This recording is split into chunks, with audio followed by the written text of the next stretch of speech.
Hello, and welcome to another episode of This, That, and the Other. Today is December 12th, and it is my birthday. On religious calendars, I have seen that December 12th signifies Our Lady of Guadalupe. I've known of its existence for years, but had never known what the story was. About 2 years ago, my wife and I went to a mass at the Catholic Church, an evening mass that turned out to be in Spanish, so I was not able to understand what the story was, and still did not know what it was. So today, my wife and I decided to go to the morning mass, and the deacon did the mass. So what I'm going to be telling you about is Our Lady of Guadalupe, and what how he told it, and also information that I got off the internet about it, and basically what the story is on it. In the 1500s, Mexico was composed of Aztec Indians, and the Spanish from Spain were moving into Mexico, and a lot of them were Roman Catholic. One Aztec Indian converted to Roman Catholicism, and his name was changed to Juan Diego. He was 57 years old, and he was in very good health. He was able to run 20 miles to mass. One day, when he was headed for a mass, he was walking through the Tepeyac Hill country in central Mexico. Near that hill, he encountered a beautiful woman, and she identified herself. She told him, "My dear son, I love you. I desire you to know who I am. I am the ever-Virgin Mary, Mother of the true God, who gives life and maintains its existence. He created all things. He is in all places. He is Lord of heaven and earth. I desire a church in this place where your people may experience my compassion." She told him to go back to the bishop and inform the bishop of his request. Well, he obeyed what she wanted. He went to the bishop, and it took hours for him to finally get to see the bishop. And when he did see the bishop just said, "Well, I'll consider your request." The bishop was skeptical of what he was telling him. He wasn't sure it was accurate. And it's kind of like when you apply for a job, and they say, we'll consider your application. Well, that was basically the same thing that the bishop told him. So he went back to the hill, and there was the Virgin Mary, and he asked her if she could have somebody else carry out the request. And she said, "I could have chosen many people, but you're the one I have chosen. Go back to the bishop and repeat that request."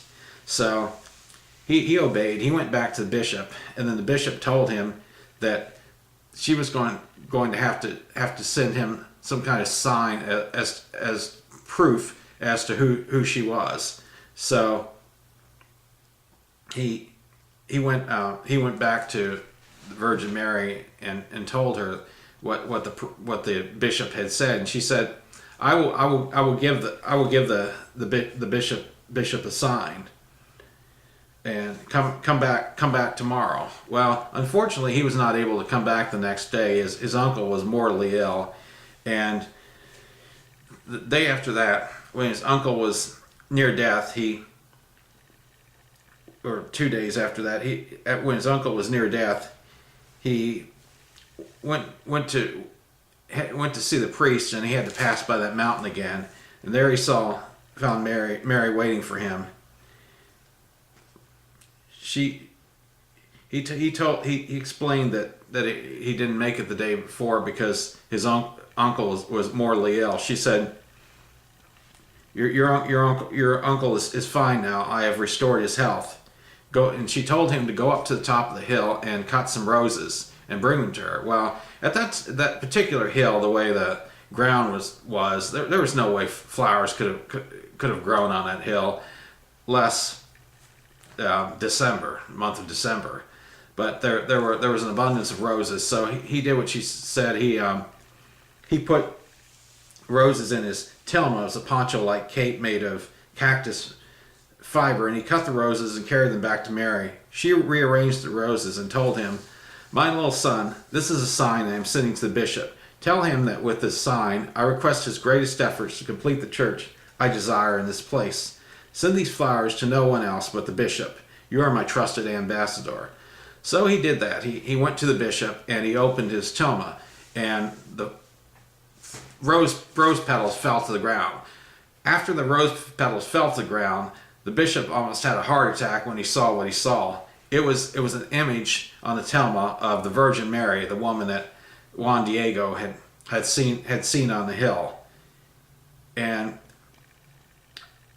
the bishop then said, "All right, take me to the place where she wants this wants this place built." So he did that, and then he took the bishop to see his uncle. His uncle told him that the same woman had visited him and restored his health. And after that, they decided, well, we will build this place, and they did. They started on it and working on it in 1531, and it was completed in 1709. It is the Antigua Basilica of Guadalupe, and it stands in Mexico City, a basilica type of church. And here's a picture of it, and here's a picture of that image of the Lady of Guadalupe. And matter of fact, Juan Diego was made a saint in 2002. But I thought this was a very, very interesting story, and I thought that I would share it with anybody that has not heard this, didn't know it, was unaware of it. And it's been a good birthday for me today, and thanks for watching.